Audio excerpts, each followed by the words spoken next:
ఏదైనా మంత్రం యొక్క గొప్పతనం తెలిసిందనుకోండి, ఆ తెలిసినప్పుడు దాన్ని చేస్తే ఇంకొక విధంగా ఉంటుంది ఫలితం. తెలియకుండా ఆ అర్థమే తెలియకుండా లేదా దాని యొక్క భావం తెలియకుండా మనం చేసింది ఏది కూడా అంటే ఫలితం ఉంటుంది. కానీ తెలుసుకొని చేసిన దానికన్నా ఫలితం తక్కువే ఉంటుంది. అందుకని ఇప్పుడు అసలు మనం నారాయణ మంత్రం యొక్క గొప్పతనాన్ని, నారాయణ మంత్రం యొక్క ఉత్కృష్టాన్ని తెలుసుకోవడం కోసం చేసే ప్రయత్నం అనమాట ఇది. ఇప్పుడు ఇందులో ఒకరోజు నారద మహర్షి ఎప్పుడు కూడా నారాయణ మంత్రాన్నే జపిస్తూ ఉంటాడు కదా. నారాయణ నారాయణ నారాయణ నారాయణ అని అలా జపిస్తూనే ఉంటాడు. ఆ జపిస్తున్నటువంటి నారాయణ మహర్షికి ఒకరోజు అనిపించిందిట, అసలు నేను ఈ నారాయణ మంత్రాన్ని జపిస్తున్నాను కదా, ఈ మంత్రం యొక్క అర్థం ఏంటో, అసలు ఈ మంత్ర మహత్యం ఏంటో తెలుసుకోవాలనుకున్నట్ట. మంత్ర మహత్యం తెలుసుకోవాలి అంటే ఎలాగా అని చెప్పి మళ్ళీ గబగబా వైకుంఠానికి వెళ్ళాడు. లక్ష్మీనారాయణులకు నమస్కరించుకున్నాడు. నమస్కరించుకుని, తండ్రి నీవు అనేక విధాలుగా స్తుతించి తర్వాత అడిగాట, నారాయణ ఈ మంత్రం యొక్క మహత్యం ఏమిటో నాకు ఒకసారి వివరించవా అని అడిగాట. మంత్రం యొక్క మహత్యం తెలిస్తే ఇంకా బాగుంటుంది కదా చేయడానికి అని చెప్పి అడిగితే ఆయన అన్నట్ట, తప్పకుండా చెప్తాను, ఎందుకు చెప్పను, ఇలా రా అన్నట్ట అని దగ్గరికి పిలిచి ఆయన్ని తన చూపుడు వేలతోటి భూలోకం వైపు చూపించాట. భూలోకం వైపు చూపించి ఒక చెట్టు, ఆ చెట్టు మీద ఒక గూడు, ఆ గూడులో ఒక పక్షి, ఆ పక్షి పక్కనే ఒక చిన్న పిల్లలు, అందులో ఒక పిల్ల, అదే ఒక పిల్ల ఉంది. ఆ పక్షి పిల్లని చూపించి, నువ్వు వెళ్ళి ఆ పక్షి పిల్లని నారాయణ మహత్యం గురించి అడుగు, నారాయణ మంత్ర మహత్యం గురించి ఆ పక్షి తప్పకుండా చెప్తుందన్నట్ట. ఈయన ఆశ్చర్యపోయాట నారదుడు. ఏంటి, ఎవరో మహాత్ముడినో ఎవరో లేకపోతే తపశక్తి సంపన్నుడినో ఎవరినో అడగమంటాడు అనుకుంటే, భూలోకంలో ఒక పక్షి పిల్లని అడగమంటున్నాడా, చెట్టు మీద ఉన్న గూడులో ఉన్న పక్షి పిల్లని.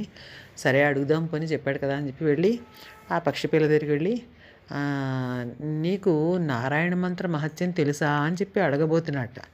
ఆ నారాయణ మంత్రం అన్న మాట విన్న వెంటనే ఆ పక్షి పిల్ల చనిపోయిందిట. చనిపోయేసరికి హతాశుడైపోయాడు. ఇదేమిటిది, నేను ఇంకా నారాయణ అనేసరికి చచ్చిపోయింది పక్షిపిల్ల అనుకున్నాడు. అనుకుని సరే గబగబా మళ్ళీ తండ్రి దగ్గరికి వచ్చాడు.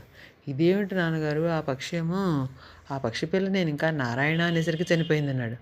ఓహో సరే అయితే అని చెప్పి మళ్ళీ నేను అడవి చూపించాట. భూలోకం చూపించి మళ్ళీ అడవి చూపించి, ఆ అడవిలోనూ ఒక లేడీ, ఆ లేడీకి ఒక పిల్ల, ఆ పిల్లని చూపించి, ఆ పిల్ల నీకు చెప్తుంది వెళ్ళన్నట్ట అనేసరికి కొంచెం అనుమానం వచ్చినా కానీ సరే తండ్రి చెప్పాడు కదా, ఆయన చెప్పినప్పుడు నిజమే అవుతుంది అని చెప్పి మళ్ళీ ఈయన వచ్చాడు. వచ్చి ఆ లేడి పిల్లని నారాయణ మంత్ర మహత్యం చెప్పవా అని అడిగాట.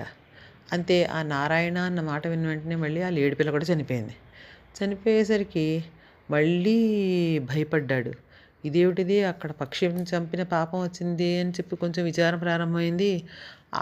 అది తీరకుండా మళ్ళీ వచ్చి ఈ జింకను చంపిన పాపం వచ్చేసింది ఇప్పుడు నాకు, ఇదేమిట్రా అనుకున్నాడు.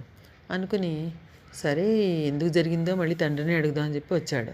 వచ్చి వాసుదేవ, ప్రద్యుమ్న, అనిరుద్ధ ఇన్ని నామాలు ఉన్నా కానీ నేను నారాయణ మంత్రాన్నే జపిస్తుంటాను.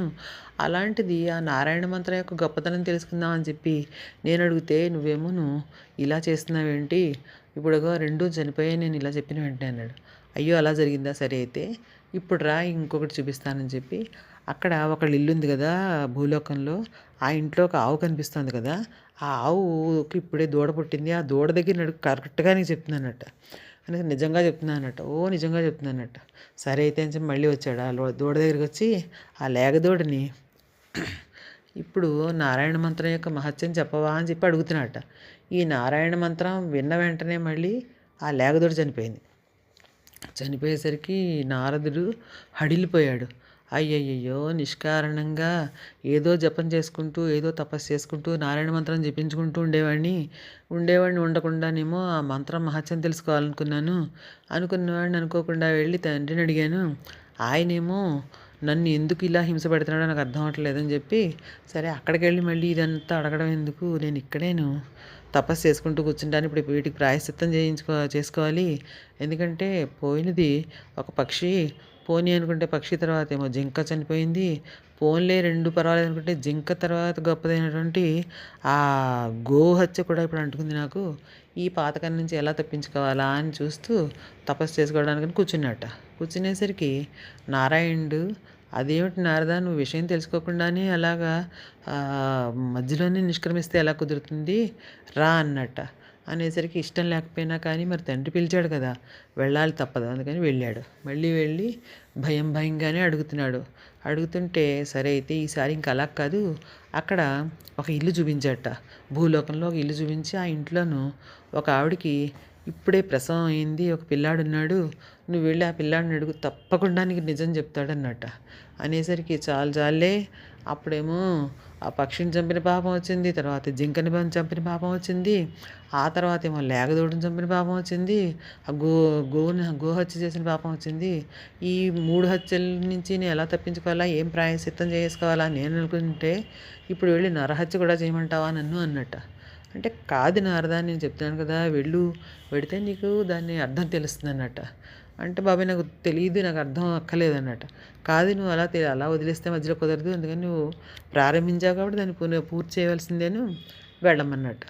ఇంకా సరే ఆజ్ఞ తప్పదు, అడిగాడు కదా తనేను, అందుకని వచ్చాడు. మళ్ళీ వచ్చి పిల్లాడి దగ్గరికి వచ్చి, నాయన నీకు ఏదైనా తెలుసుంటే చెప్పు, నారాయణ మంత్రం యొక్క గొప్పతనం అన్నట్ట. అన్న వెంటనే ఈ పిల్లాడిలో చలనం లేదు. చలనం లేకపోయేసరికి అనుకున్నట్ట, అయ్యయ్యో నిష్కారణంగా ఈ పిల్లాడిని కూడా చంపేశాను, ఆ పక్షిని చంపాను, జింకని చంపాను, గోవుని చంపాను, ఇప్పుడు వచ్చి ఈ నరుణ్ణి కూడా చంపేశాను, ఈ 4 పాపాలను తప్పించుకోవాలి, ప్రాయశ్చిత్తం చేసుకోవాలని చెప్పి వెనుదిరిగేసరికి ఆ వెనక నుంచి కొన్ని మాటలు వినిపించాయట. ఏమని, నువ్వు సంశయ నివృత్తి చేసుకోకుండానే వెళ్ళిపోతావా నారదా అని వినిపించేసరికి ఆ మాట విన్న వెంటనే నారదుడు చుట్టూ చూశాడు. ఎవరు కాదు. వెనక్కి తిరిగి చూస్తే ఆ పిల్లాడు మాట్లాడుతున్నాడు. దగ్గరికి వెళ్ళి ఏమిటి నాయనా అన్నట్ట.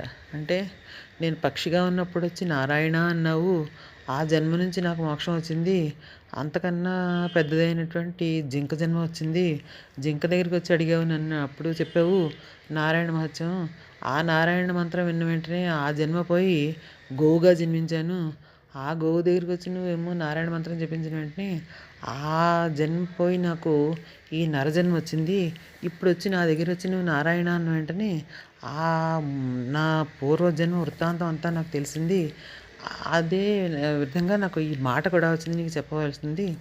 అంచేత నారాయణ మంత్ర మహత్యం ఇంత గొప్పది.